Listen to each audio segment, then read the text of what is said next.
Sharqi Turkistonda Uyg'ur va boshqa turkiy millatlarning uy mulkchilik ishlariga cheklamalarni qo'yib, turli to'salg'ularni paydo qilgan Xitoy doiralari bu zulmni texmi yuqori chekka chiqadi. Zimiston qish to'rining xabar qilishicha, Uyg'urlarning uy joylarini faqat Xitoylarga sota oladiganligidan iborat uqtirish chiqargan bo'lib, Uyg'urlarga uy xiti ishlari bejirilmaydiganligi bildirilgan. Shuning bilan birga Xitoylarning uy joylarini Uyg'urlarga sotsa bo'lmaydiganligi, faqat Xitoylarga setish kerakligi haqida yozma uqtirish chiqarganligi o'tirg'i chiqdi.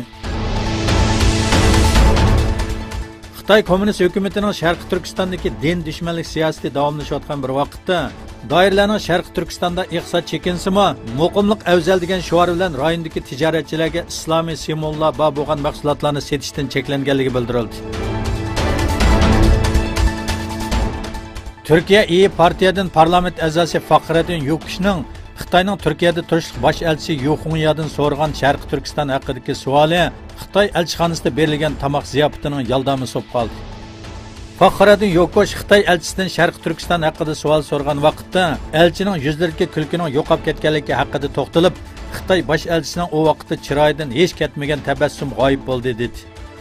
U Xitoy bosh elchisining yig'ilish lagerlarining mavjudligini inkor qilolmaydiganligini, assimilyatsiya qilinayotganligini e'tirof qilganligini bildirdi. Amerika prezidenti Donald Trump Rossiya prezidenti Vladimir Putin bilan Argentinada o'tkazmoqchi bo'lgan uchrashishni amaldan qoldiradiganligini aytdi. Trump Argentinada o'tkaziladigan 20 davlat guruhi boshliqlari yig'iniga yo'lga chiqishdan burun Twitterda bayonot e'lon qildi.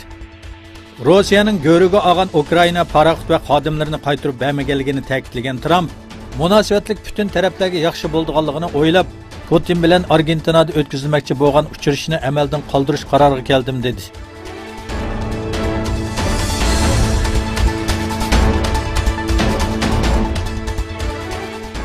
Yevropa parlamenti Schengen rayonidagi chegara tekshirishining 6 oy o'rniga 2 oy ijro qilinishini va ijro qilish vaqtining eng ko'p deganda 1 yilga kuchga ega bo'lishini talab qildi. Yevropa parlamenti umumiy yig'ini Schengen rayoni ichki chegaralarini tekshirish haqidagi taklifini tasdiqladi. 241 rad ovoziga qarshi 319 qo'llash ovozi bilan bu taklif qabul qilindi.